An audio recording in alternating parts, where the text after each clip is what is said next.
Thank you, everyone. It's now 50 minutes after the hour, and we'll reconvene the meeting to begin the next session on influenza vaccines. Dr. Kip Talbot, chair of the Influenza Vaccine Work Group, will provide an introduction and overview of today's session. Dr. Talbot. All right.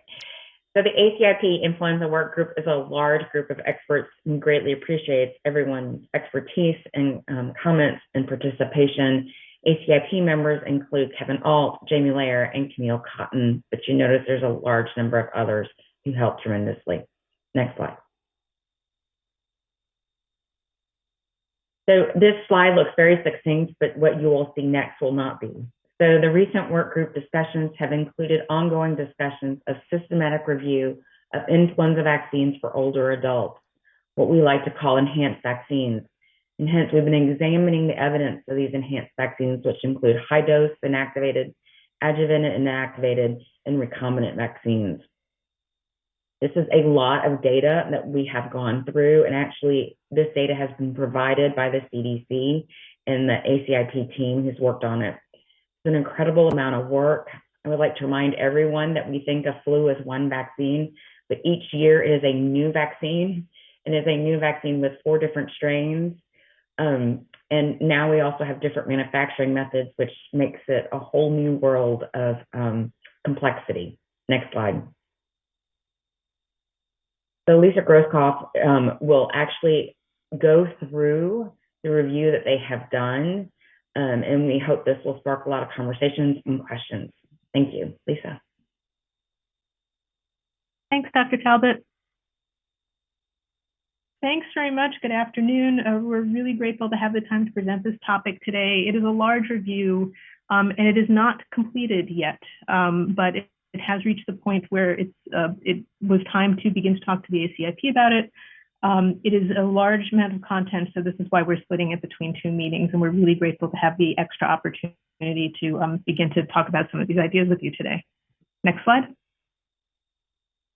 Before going on, in addition to thanking my work group members, whom Dr. Talbot acknowledged, who I cannot tell you how grateful I am to, particularly since we've had more frequent calls lately at a time when everyone's having more frequent calls for everything, so thank you. But I also want to thank the many CDC attendees who have been on our calls, some for many years at this point. Really grateful for all of your help with everything. Thank you. Next slide. Okay, so the purpose of today's talk is really twofold. Main purposes are, first, we'd like to provide some background information on influenza and flu vaccines for older adults. And second, we'd like to present an initial overview of the literature retrieved in the systematic review of this topic. Talks divided into roughly 4 main sections and will include information on burden of influenza among older adults. For the purposes of our discussion here, that's adults ages 65 years and older, even though some studies may have slightly different ranges than that. Some material on influenza efficacy and effectiveness among older adults, a description of some of the challenges inherent in comparing influenza vaccines with one another, and an initial discussion of the systematic review, including a broad overview of the retrieved literature focusing on several of the representative outcomes. Thank you. Next slide. So first topic, burden of flu among older adults. This will be brief. Next slide. Adults 65 years and older have long been recognized as being at increased risk of severe illness, hospitalization, and death from influenza, and were among the groups that have been included since one of the very first recommendations made by the federal government in the United States for routine vaccination of the civilian population. There had been periodic recommendations previously for pandemics. This document came out in 1960, sort of a follow-on to everything that happened during the 57 pandemic. And you can see that there are 3 groups on the list, and number 3 is all persons ages 65 years and older, and that group has stayed ever since. Next slide. I'm going to present just a little surveillance data. These graphs are created from FluView Interactive, where you can create graphics from various of the CDC surveillance systems to sort of suit whatever purposes you need. This is data from specifically the system FluServe-Net, which is a surveillance system for laboratory-confirmed influenza-associated hospitalizations, and it's updated weekly during the flu season and basically charts on a week-by-week basis cumulative incidence of hospitalization in various age groups across the season. These data are for the past four seasons for which we had substantial flu activity, so that's 2016-17 through 2019-20. And different ages are represented by the different colored lines. 65 years, greater than or equal to 65 years is indicated by the arrow and the reddish brown line, which is the highest curve in the graph. You can see for each of these graphs, the scale isn't exactly identical for all four of them, but you can see that each season, the highest burden of cumulative hospitalization is borne by those 65 and up compared to younger adults. Next slide. Now, these data are also from FluServe-Net, and this time all of it is for ages 65 and older, and the different colored lines represent different seasons from the 2013-14 season through the 2019-20 season. This is just to illustrate that even though this age group does tend to have the highest burden, there is, as with all things flu, there is variability from season to season in terms of severity. To some degree, it's not completely foolproof. We can assume that generally H3N2 seasons are likely to be more severe and generally maybe more associated with more hospitalizations. If you can hit the next slide. So these are seasons that had, at least for the influenza A viruses, an H3N2 predominance. H1N1 seasons tend, but not always, to be somewhat milder. If you can hit the next slide. Of the 7 seasons, those are H1N1 seasons that have more of an H1N1 predominance. And then the middle season, next slide, that last little green line. This was 2018-19, which was interesting that it had an early H1N1 predominance and then about midway change to H3N2. And you can see the slope of the line for the cumulative hospitalizations going up around the February-March timeframe. Next slide. I should add also that older adults are at highest risk for flu-related deaths in the population in most seasons.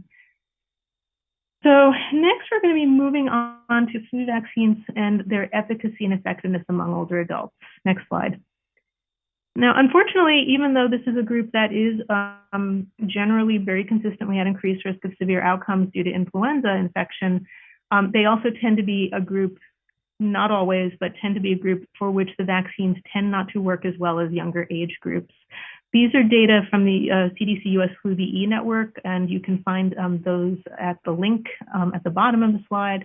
And this summarizes the overall VE for seasons from 2011-12 through 2019-20, and compares that with the VE for the 65 and older age group.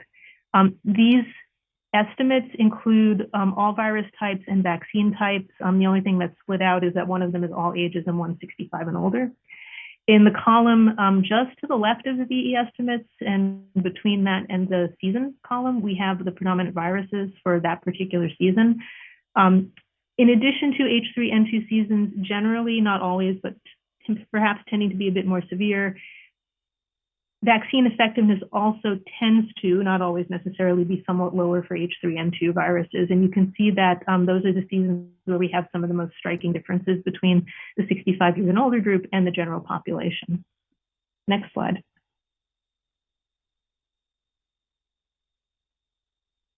So we're fortunate these days in that we have many doses of flu vaccine and also many different brands and types of influenza vaccine. And that peaked a couple of years ago at a high of like 13 unique brands. We're down this season to 9, and that's largely happened because over the last several years, trivalent vaccines that only have one B strain have been phased out in favor of quadrivalent vaccines which have 2 B strains. Currently, we have 9 different vaccines, all of which are quadrivalent for this season for the first time. And if you're 65 years old or older, you are eligible. It's appropriate for you to get any one of 8 of those 9 vaccines based strictly on FDA-approved age indication. The only exception is Flumist quadrivalent, which is licensed only for 2 through 49 years. So any of those vaccines based on age indication is appropriate at this point. For purposes of this discussion coming up, we're going to be focusing on 3 types of vaccines that are of particular interest for this review.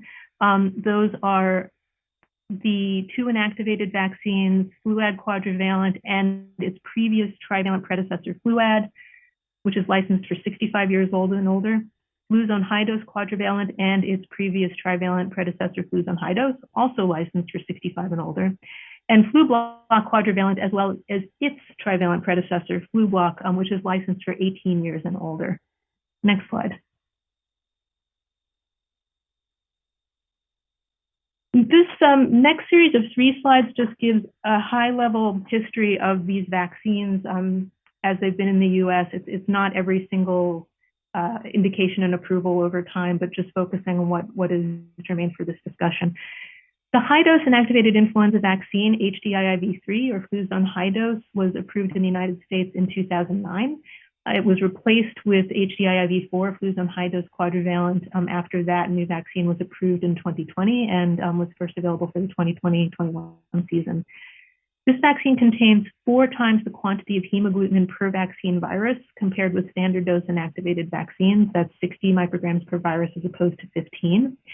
And the reason for this is that, as we mentioned earlier, those 65 and older tend not to respond as well to influenza vaccines.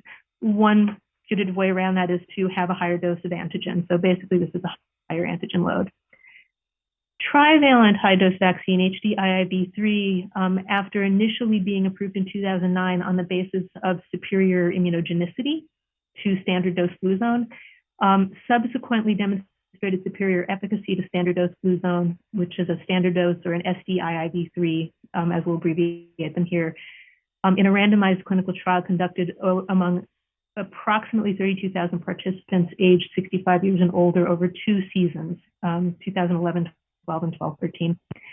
Subsequently, HDIIV4, the quadrivalent high-dose vaccine, was approved after demonstrating non-inferior immunogenicity to HDIIV3 for the 3 viruses common to both vaccines and superior immunogenicity to the additional B viruses not present in the trivalent comparators. Next slide. The MS59 adjuvanted inactivated influenza vaccine is our only, in the United States, our only adjuvanted influenza vaccine. We have, for this discussion, AIIV3 or Fluad, which was the first one approved, and AIIV4, Fluad quadrivalent, which is the more recent quadrivalent version. AIIV3 was approved in the US in 2016 and initially available in the 16-17 season, but has a much longer use in other countries. It was first approved in Europe and began being used in some European countries, particularly Italy, as early as 1997. AIIV4, the quadrivalent version of this, was approved in 2020. Both vaccines were available side by side last season, both the trivalent and the quadrivalent, but as of this season, only the quadrivalent is available. It contains the lipid and water adjuvant MS59 as a means to help promote a stronger immune response in people 65 and older. The quadrivalent version was licensed on the basis of favorable safety compared with Tdap. So this was not a comparison to a trivalent vaccine. It was a comparison to a non-influenza control in a randomized trial among over 6,000 persons ages 65 and older over 2 seasons, Northern Hemisphere 16-17 and Southern Hemisphere 2017. For this particular trial, the primary efficacy endpoints weren't met. There was drift that season, and the majority of the viruses that were isolated and characterized from culture-confirmed influenza cases in the Fluad quadrivalent arm were antigenically mismatched.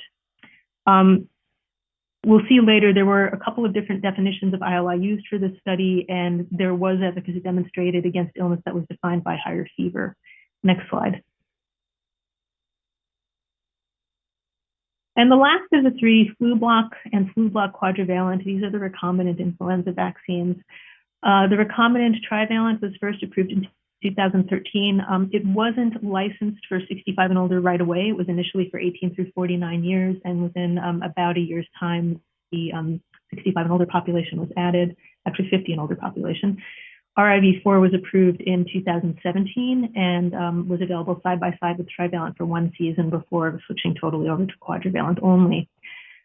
This is a somewhat unique vaccine in that it does not use influenza viruses in its manufacture. It contains hemagglutinin, which is the primary antigen that is responsible for promoting and neutralizing antibody response. Instead of getting that from actual flu viruses, it's produced by recombinant technology without the use of flu viruses or eggs. The main efficacy study with these vaccines is it was done with RIV4, which demonstrated efficacy relative to SDIIV4, so it was compared with a standard dose quadrivalent inactivated vaccine in a randomized study conducted over approximately 8,600 persons ages 50 years and older over one season, 2014-15. Next slide. So these three vaccines have been available in the US for a number of seasons now, and there are studies that indicate for each of them, compared to a standard dose unadjuvanted inactivated vaccine, there are studies supporting the relative benefits of each. The ACIP has not yet made any sort of preferential recommendation for any one of these vaccines over any other vaccine. The recommendation is that any one of these vaccines is appropriate as long as it's an age-appropriate vaccine, and that vaccination should not be delayed to find a specific vaccine when an appropriate one is available. But for the last several seasons, there has been a discussion of the relative benefits of these vaccines that has been observed in literature, discussing the studies supporting the relative benefits, and also the fact that the number, size, and designs of these studies vary, which is some of what we're going to be getting into more detail, of course. The guidance has also pointed out that comparisons among these three vaccines against one another versus lab-confirmed influenza outcomes are limited. And finally, more recently, as we've had the advent of the quadrivalent formulations of these more enhanced vaccines, the guidance also points out that most of the accumulated evidence focuses on high-dose trivalent and adjuvanted trivalent, which are now exclusively available as quadrivalent formulations for which not as much research and data have accumulated. Next slide. So that sort of sets the stage for where we are and why we're headed where we're headed in terms of diving into this review. Before going a lot further into that, I wanted to just go over a few of the challenges that are inherent in comparing different influenza vaccines with one another. Next slide. So chief among these is that many things with influenza vary, as we talked about, and vaccine efficacy and effectiveness, VE abbreviated, also vary. Factors that can cause VE to vary in any given study include viral factors such as the differences in the inherent resistance to VE of circulating virus types and subtypes. We talked earlier about how, in general, H3N2 viruses are generally VE against those is somewhat lower. And also, these viruses mutate constantly, and the direction of the mutation cannot be perfectly predicted ahead of the season. Influenza virus vaccine viruses are generally chosen by the WHO for the Northern Hemisphere in late February, and then FDA meets about that in March. This allows sufficient lead time for vaccine to be produced when the season starts in the fall. And since these viruses are constantly on the move, it is difficult at times to predict. In some seasons, of course, as you all know, we don't have as good matches as would be optimal. There are also host factors, of course. Age and immunosenescence is a big one that it plays into our review here. Some chronic medical conditions can interfere with VE. There are also some more emergent factors that have been more the subject of literature the past few years, past influenza illnesses and exposures and their impact, as well as previous vaccination history. But for our discussion, probably the most important things are the viral factors and simply the fact that we cannot predict what the flu is going to be like from season to season. Next slide. Now, in addition to the fact that VE varies from season to season, we just talked about that, and also you probably noticed on the slide with the flu VE network data, both among the 65 and older population and among the general population, VE was not static from one season to the next. It's not a constant number, of course. In addition to variance in the general VE of the vaccine, an influenza vaccine, relative VE or RVE of influenza vaccines when compared to one another also varies. If you're comparing the same two vaccines in one season and then the next, you might not get the same result. And as an illustrative example, we've made a small table with data from Zurieta et al. This group has done 3 consecutive analyses of CMS data for 17-18, 18-19, and 19-20. These data sets include 12 to 13 million people aged 65 and older each season. and they include analyses comparing multiple vaccine types against one another. The outcome, because this is a retrospective cohort study, it's not practical, of course, to have a lab-confirmed influenza outcome with this type of design. The outcome is VE against influenza-associated hospital encounters, including inpatient stays and ER visits. That's the primary outcome, although they evaluate other outcomes as well for all three papers. And these are defined by ICD-9 influenza code. So it's a code, a diagnostic code-based outcome definition. For 2017-18 versus 2018-19 versus 2019-20, you can see that there's some variability in the point estimate of the relative VE from one season to the next. And what performed best, these are all relative VE for each vaccine against an egg-based standard dose quadrivalent inactivated vaccine. So sort of now that we all have quadrivalent, all quadrivalent vaccines, this would sort of be the baseline vaccine to compare with at this point. For each of these vaccines from season to season, the relative VE does fluctuate a bit. One comment about RIV, recombinant influenza vaccine, RIV4, flu block quadrivalent. There wasn't enough uptake in the CMS system to be able to generate a reliable VE estimate for the first two seasons. So 1920 is the first one that we have. Unfortunately, given the dearth of influenza activity last season, 2020-21, we're probably not going to have similar estimates from the system or from the VE network. But this is also just illustrate that relative VE varies as well. Next slide.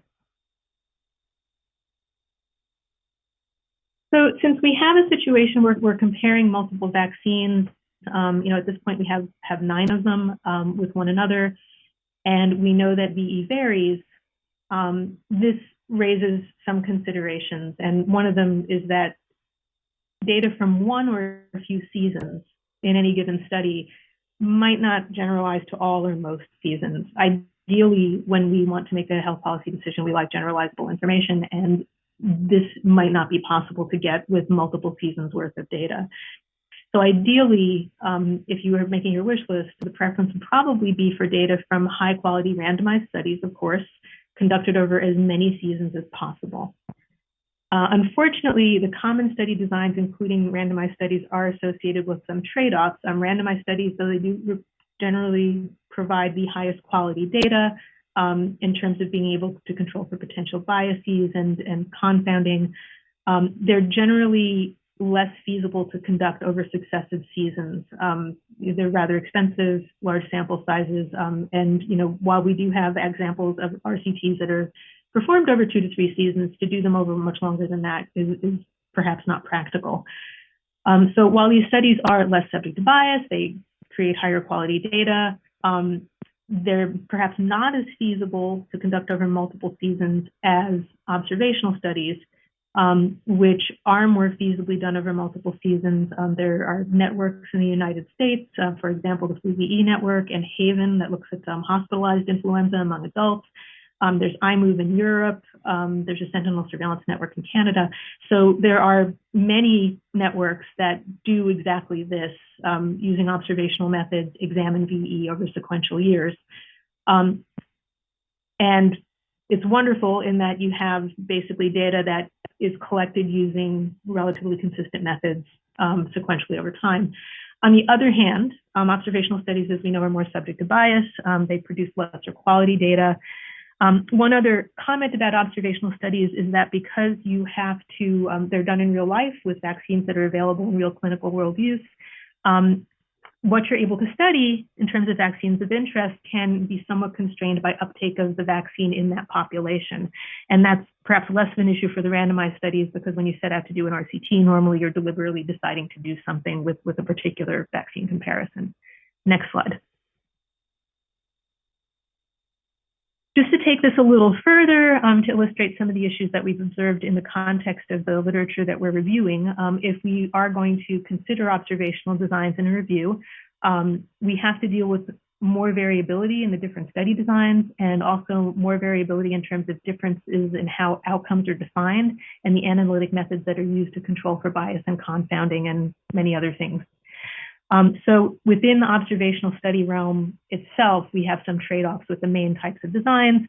Most of what we are looking at in our particular realm of retrieved papers are retrospective cohort studies. Somewhat fewer of them, a lower proportion, are case control studies. For the case control studies, one advantage is that generally, not always, they have lab confirmed outcomes, usually PCR for most of the current studies. And when we look at influenza, because it's an illness with symptoms that look like other viral illnesses, it is definitely preferable to have a lab confirmed outcome when you can have it. A drawback with these studies, generally the sample sizes are smaller and sometimes the event counts are small. For example, the sample sizes might be in the hundreds to thousands.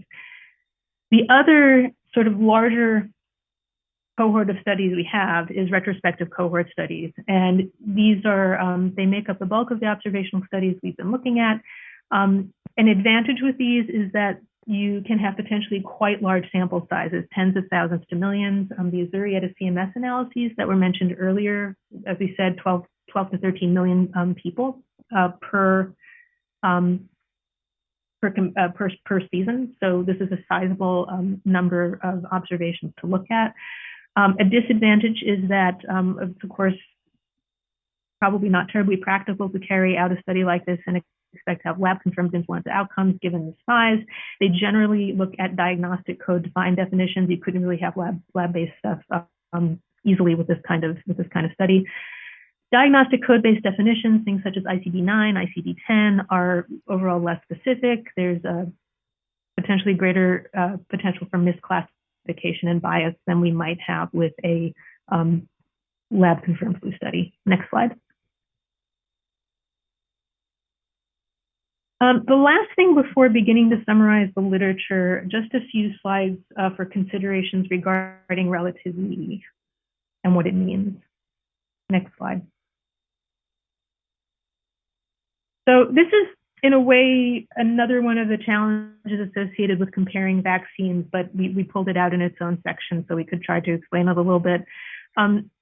Although our review includes studies of the vaccines of interest, high-dose, recombinant, and adjuvanted, against things such as no vaccine, placebo, non-influenza control vaccines, things that would generate an absolute VE for those vaccines. Those studies are somewhat in the minority, and because while we will be summarizing those with all of the ETR tables and with the materials that you see next time, because we are, from a policy standpoint, talking about the question of one vaccine versus another, much of what we're going to look at are relative VE estimates. So that's the VE of one vaccine, we'll call it the new vaccine of interest compared to a standard vaccine. And the formula for this is relative VE is the VE of the new vaccine minus the VE of the standard vaccine divided by 1 minus VE of the standard vaccine over 100%. One of the interesting qualities of this particular calculation is that for any given fixed difference between the new vaccine and the standard vaccine, represented by the mountaineer's stride as he's climbing up the mountain, for any specific fixed difference in new versus standard VE, what the relative VE calculates out to be will depend on how high you already are up the mountain. It'll depend on your baseline VE. So relative VE is relative and it varies, and it will be associated with the baseline VE. Next slide. So this graph has examples using 3 different scenarios. In each case, the difference between the standard vaccine VE in blue and the new vaccine VE in red is 20%, or decimalized 0.2. If you'd started with a baseline VE of 20%, that calculates out to a relative VE of 25%. If you start out with that same difference between the 2 vaccines of 20%, but you start with a baseline VE of 40%, your relative VE is 33%. And if you were to start with a lovely VE baseline of 75% with a difference of 20%, that would give you a relative VE of 80%. Next slide. So some considerations for relative VE specifically when we're dealing with a disease state where the VE varies from season to season. Two main points are that the higher again, just to reiterate, the higher the effectiveness of the standard or the comparator vaccine, the higher the relative VE will be for the same fixed increase in absolute VE, the same difference. So i.e. the size of the relative VE depends on where you're starting from at baseline. One feature of this is that because we have variable VE from season to season, it's difficult to compare relative VE from different seasons when we have VE of a comparator that varies by season. So this is just another wrinkle in comparison of influenza vaccines to one another. Next slide. So the latter half of the presentation is going to be a high-level summary of the retrieved literature. We will not be able to go over all of it today because it's rather sizable, so you will be getting more of this summarized later, but we did want to give you an overview of some representative outcomes that we have, just to give you an idea of sort of the landscape that we've been looking at. So we'll start with just a quick update on the review methods which have been presented previously. Next slide.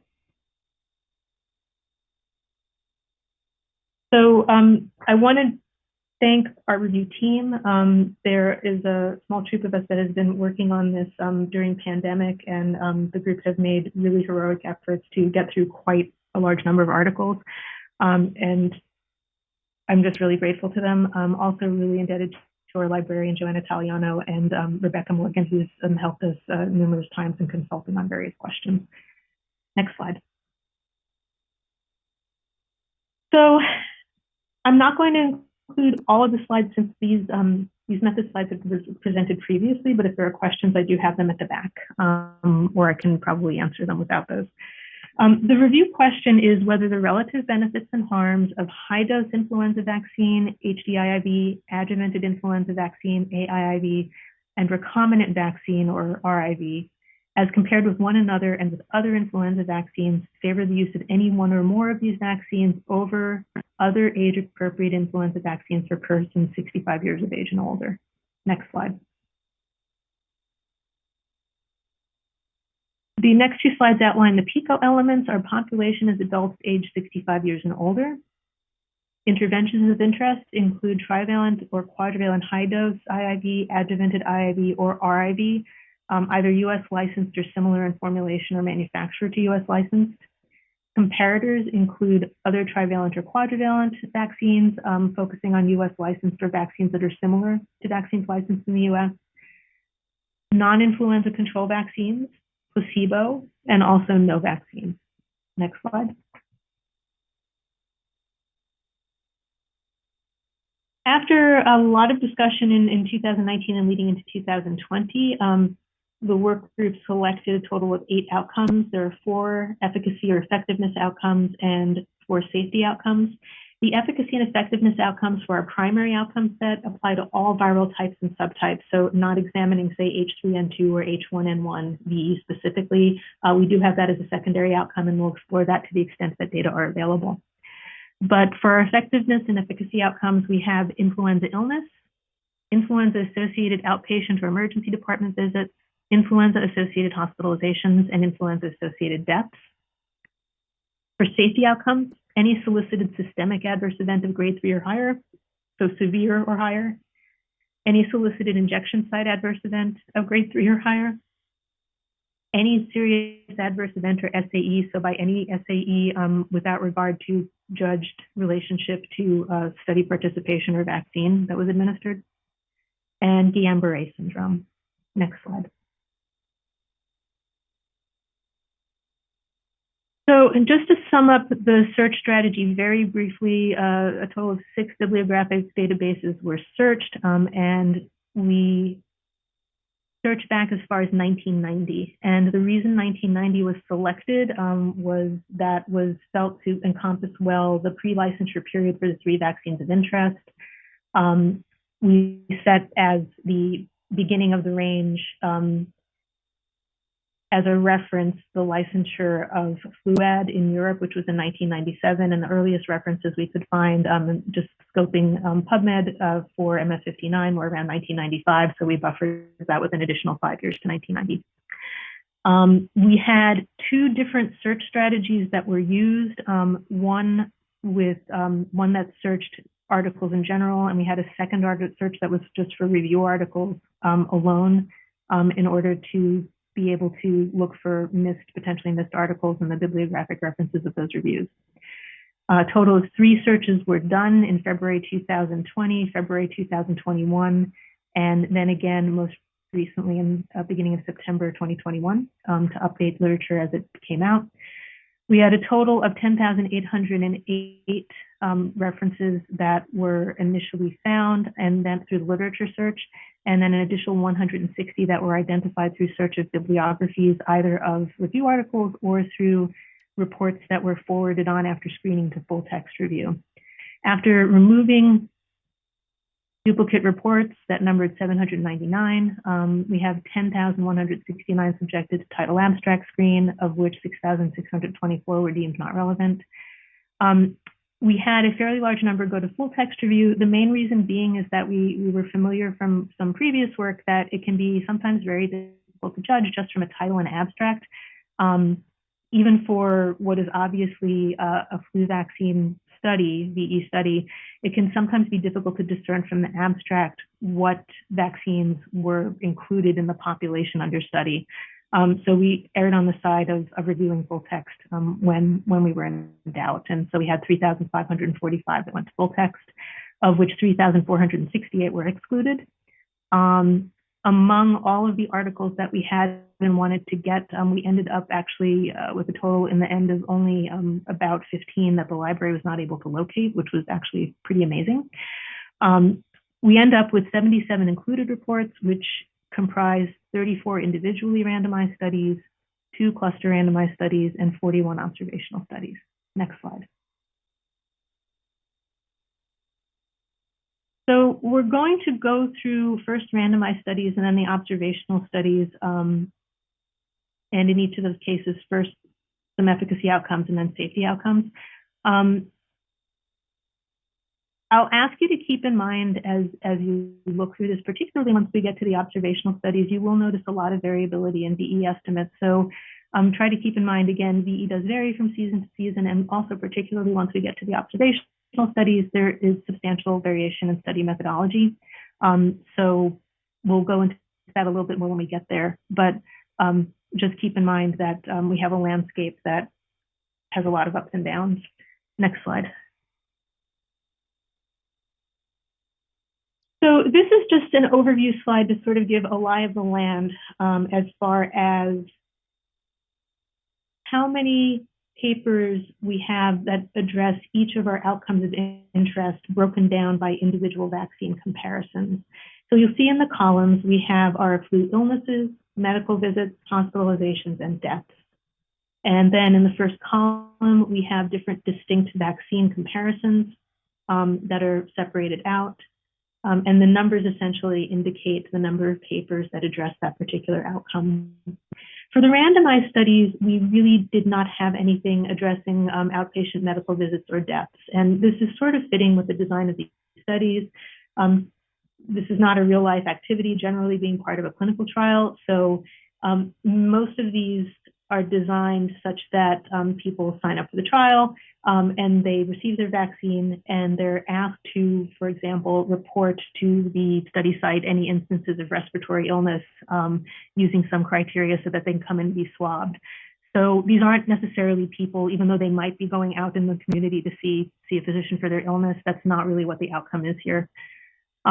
Most of what we have for these studies is influenza illnesses. The rest of what we have, and unfortunately a relatively small number, are for hospitalizations. For hospitalizations, we have a total of 4 studies. There are 2 high-dose versus standard dose comparisons, one of which is a cluster randomized study.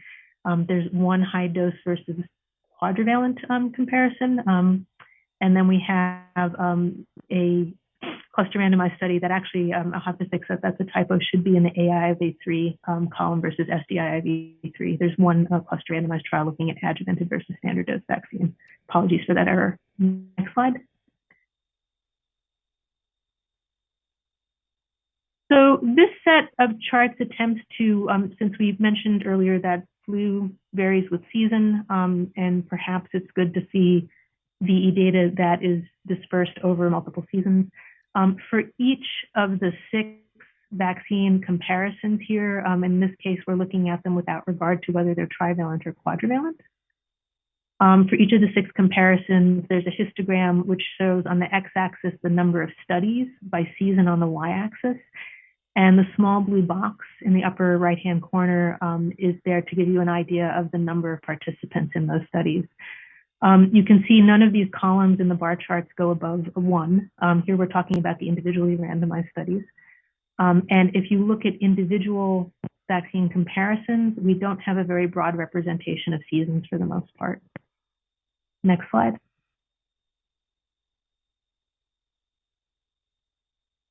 So with that, we're going to move into a few tables that summarize some of the data from the individually randomized studies. And since we only have 2 outcomes here, which are the influenza illnesses and influenza-associated hospitalizations, we're going to divide them up along those lines, and we'll start with high dose versus standard dose comparisons. For high dose versus standard dose, we have 2 studies, Diaz-Granados 2013 and Diaz-Granados 2014. There are a lot of similarities in the design of these 2 studies. They both compare trivalent high dose with trivalent standard dose inactivated vaccine. Diaz-Granados 2013, that study was initiated during the 2009-10 pandemic. And that led to, unfortunately, the consequence that we had circulating virus, which was much different, of course, because that's how pandemic virus is from what was anticipated to circulate. And there were no matched positive viruses isolated from cases. So it's not really possible to draw inferences from that study, and you can see that there's a fairly wide confidence interval for the VE estimate that's cited. Diaz-Granados 2014 is a study that began similar design in the 11-12 season and also includes 12-13 season, so it's a 2-season study. Also compares trivalent high dose with trivalent standard dose. Had nearly 32,000 people enrolled, approximately 15,900 in each group. And the primary outcome for this study was PCR or culture confirmed ILI or influenza-like illness due to any viral type or subtype. And that's the first estimate that we're reporting there is from what they've designated their primary outcome, VE against any viral type or subtype, against using a protocol-defined ILI definition. That's in the footnotes to refer to if you need to. Here we have 2 seasons worth of data. There's separate estimates for 11-12 and 12-13, as well as one for both seasons combined, which was the main finding reported in their abstract, a relative V of 24.2%, statistically significant by its confidence interval. Just to illustrate something, there were 2 other ILI definitions used in the analyses for this paper, and they're somewhat more general than the previous one. One is a modified CDC ILI definition, modified in that the temperature criterion is lowered a little bit because older adults tend not to be as likely to mount a fever response with infectious diseases, including influenza. So you can see that there's also a V estimate for that definition for both seasons, as well as for a third definition, respiratory illness, which is the most general definition, and that was the one used to trigger people getting swabbed and investigated to see if they had the flu. And one thing you see here is that if you just compare the point estimates of those 3 definitions, as you go from the more specific to the less specific, the point estimate of the VE decreases, which we'd somewhat expect since when we use less specific definitions, we end up assessing illnesses that might not be flu and are possibly due to other things that influenza vaccine would not be expected to prevent. For example, other respiratory viruses. Next slide.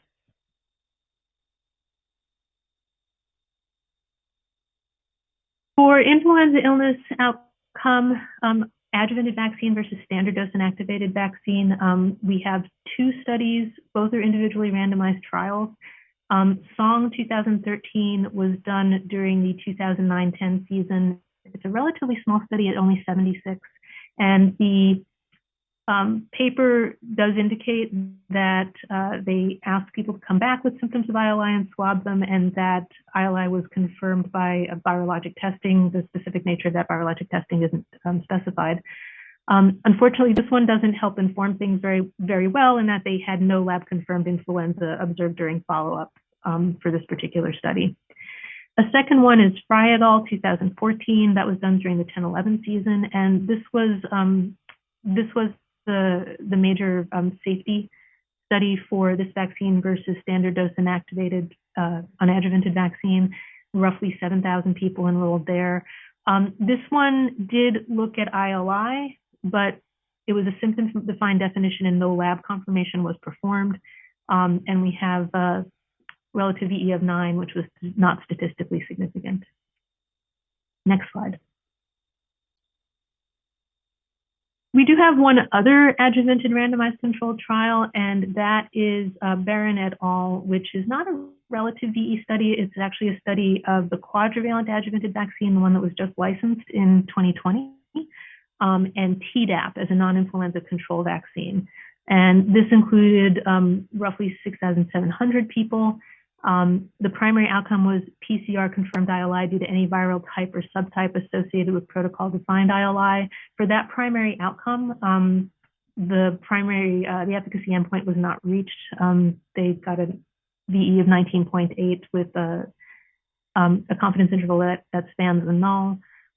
Just again to illustrate that sometimes when we change our definitions, the VE looks different. There is also a modified CDC-defined ILI, similarly along the lines to what was in the Diaz-Granados paper, and WHO-defined ILI, which is probably the most specific definition of the three there.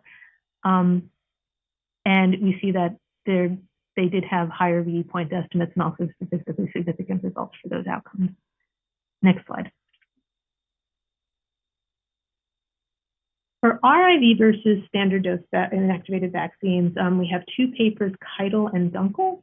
Keitel et al. 2009 is a pre-licensure study examining trivalent recombinant versus trivalent STIIV. And they had an ILI outcome similarly to other designs, asked people to come in to get tested, in this case with culture rather than PCR. This study had relatively small number of culture confirmed ILI cases, and so a statistic isn't calculated, but we've provided the numbers here. There was one instance out of 436 in the recombinant group for 0.2% and 2 in the standard dose inactivated group for 0.5%. The larger study is Dunkel et al. 2017, and this was the major study for licensure, or one of the major studies for licensure of the quadrivalent inactivated vaccine. This was conducted over the 14-15 season, and they're comparing quadrivalent recombinant with quadrivalent standard dose inactivated in 8,600 people. Primary outcome here was influenza-like illness associated with PCR-confirmed influenza. This study enrolled people 50 years of age and older, so it's a slightly different age range than most of the other studies that we're looking at. And they saw a statistically significant relative VE of 30%. The substratum of ages for 65 and older was 17% and not statistically significant. But overall, for the broader population, some evidence of improved efficacy among older adults. Next slide. For comparisons of the vaccines of interest, that is high-dose, adjuvant, and recombinant against each other, we don't have a lot from RCTs. There is one study, Belanger et al., which was conducted over 2017-18 and is mostly an immunogenicity study. The efficacy outcome here is an exploratory one. The numbers are small. There are a total of 99, with 29 each in the high-dose group and the adjuvanted group, and 30 in the recombinant group. So this is an exploratory outcome, but it does provide some data on laboratory confirmed flu, and we will be pooling this with other results that are compatible for pooling with it. But you can see that there are a total of 8 instances, 1 in the high dose group, 3 in the adjuvanted group, and 4 in the recombinant group of PCR confirmed ILI among the participants in this study. Next slide. next, we're going to look at influenza-associated hospitalizations. And this is something that has been a topic of discussion in the work group going back a number of years now. It's obviously very important to prevent all flu, but particularly because older adults can get quite ill, and influenza hospitalization is obviously a pretty important milestone and marker for severe illness. There have been a lot of questions about how well vaccines, really not just in older adults, but in everybody, are likely to prevent severe illness. For this particular outcome, we have studies that are a little different from what we just saw. We have 2 individually randomized trials and 2 cluster randomized trials. And the individually randomized trials are both comparisons of high dose versus standard dose.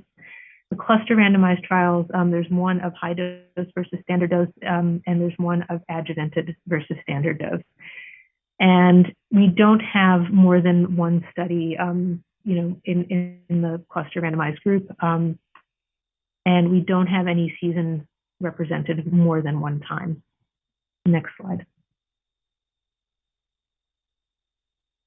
So we'll start with the individually randomized studies, which require a little bit of explanation because the outcomes are defined somewhat differently from what we've seen with most of the trials earlier. Most of the randomized trials that we've discussed previously, most of them have a lab-confirmed flu outcome. In this particular case, starting with Diaz-Granados 2015, this is a supplementary analysis of the Diaz-Granados 2014 data, the large 32,000 person RCT conducted over 11-12 and 12-13. That study in its original outcomes did not include influenza-associated hospitalizations. It included all-cause hospitalizations. This analysis used a method to try to get an idea of hospitalizations that were possibly related to flu. And what it involved was examination of serious adverse events from Diaz-Granados 2014, for which measure primary terms were reviewed, adjudicated as possibly being related to influenza, and divided up into various categories, 4 of which we have here. There are others. The 4 we've selected here are basically because these seem to be the ones that were most likely to potentially be applied to an influenza illness event. So 4 of them here are influenza events, pneumonia events, asthma and bronchial events, and other respiratory events. And there are not statistically significant results, even though the point estimates do indicate they're below 1. These are rate ratios, so below 1 is a good thing here, indicating for the point estimate anyway some diminished likelihood of influenza with influenza-associated hospitalization with a high-dose vaccine. Only 1 is statistically significant, and that's pneumonia events. So this is not a primary study outcome. These events were adjudicated before study unblinding. It's not really a post hoc outcome, but it's not direct evidence to the same degree that we have direct evidence from the previous studies. Vardini et al. Is a 3-season study examining high dose inactivated and standard dose inactivated. In this case, the comparator standard dose is quadrivalent. This is an interesting study in that the criteria for admission to it are less based on age than they are on previous history of cardiac or CHF hospitalizations. So this is a somewhat broader age range than the other studies we're looking at. The interquartile range is ages 58 to 74 years for both groups. And the primary outcome was not really flu-related hospitalizations. It was more cardiovascular-related hospitalizations. But described in the supplementary methods for their protocol, they did examine hospitalizations. A group of clinicians examined hospitalizations and determined whether they were primarily due to influenza or primarily due to pneumonia. There isn't a rate ratio or risk ratio calculated for these comparisons, just p-values. And you can see that comparing the proportion or percent of events in each group, whether it's for pneumonia or influenza, neither is statistically significant. Next slide. Dr. Groskopf, this is Dr. Lee. I just want to check in on time and ask if you would like to leave time for questions. We were hoping to end at 50 minutes after the hour. Okay. What we could do is just finish up the randomized studies, and we can the randomized efficacy studies, which are just about done, and we can leave the rest for later. But you do have the slides. Thank you. That would be terrific. Yeah. So the last two studies are cluster randomized studies, Grabenstein et al. And McConaughey et al. One is high dose versus standard dose. The other is adjuvanted versus standard dose. These were done in a network of approximately 823 nursing homes in the United States. And the randomization is based on the level of the facility. So some facilities got high dose, some got standard dose, some got adjuvanted, and some got unadjuvanted. The outcomes are pneumonia and influenza-coded hospitalization. And both are show a statistically significant decreased risk of that particular outcome. It's not a lab-confirmed outcome, but it is some evidence towards hospitalization. Next slide. So just a summary, and we can possibly finish with this for questions, but for the randomized studies, we have data available comparing high dose and recombinant versus standard dose and activated influenza vaccines against laboratory confirmed outcomes. We have relatively more limited comparison of the adjuvanted versus standard dose against laboratory confirmed influenza outcomes. Comparisons again of the high dose adjuvant and recombinant vaccines with one another are limited to one small study as an exploratory endpoint. And within each vaccine comparison, there's a limited number of seasons represented, which if we consider that being able to take a longer view because flu vaccine VE varies so much is a potential limitation.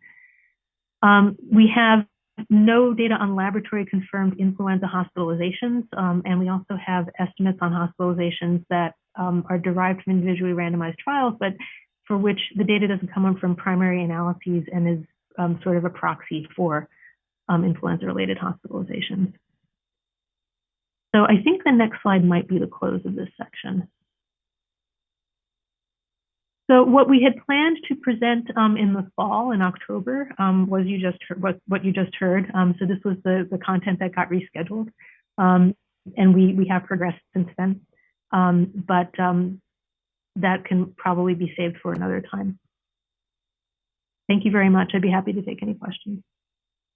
Thank you. This presentation is open for questions. And actually, maybe what I'd like to do is start with Dr. Talbot to see if she can just highlight some of the key points from what's been presented and if there's any additional items she'd like to pull up for a conversation at today's meeting.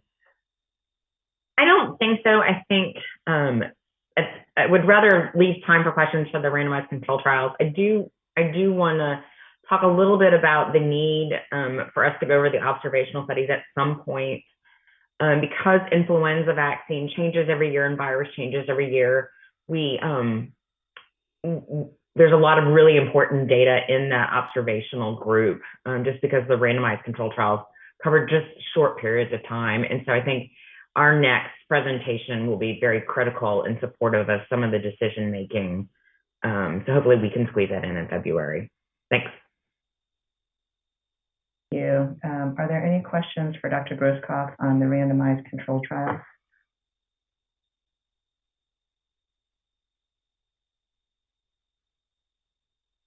Dr. Paling. Thank you for this great presentation. I did want to ask about the subcutaneous influenza, and am I correct in thinking that's not recommended for 65 years and older, and why it wasn't included? Thank you. Sure. So the intradermal vaccine, that has not been marketed in the U.S. for several seasons now. I cannot remember the exact year it was discontinued, but it was licensed, I believe, in 2011. Like, I can't remember for certain. And it was in the U.S. The formulation that we had licensed in the U.S. There was initially Fluzone intradermal and then Fluzone intradermal quadrivalent was only approved for 18 through 49 years. And I think that had to do with the populations in which it was studied with the intradermal vaccine, because the immune cells that are the target are in a pretty specific layer. And there's potentially some thinning of skin with age. I believe that might have had something to do with that.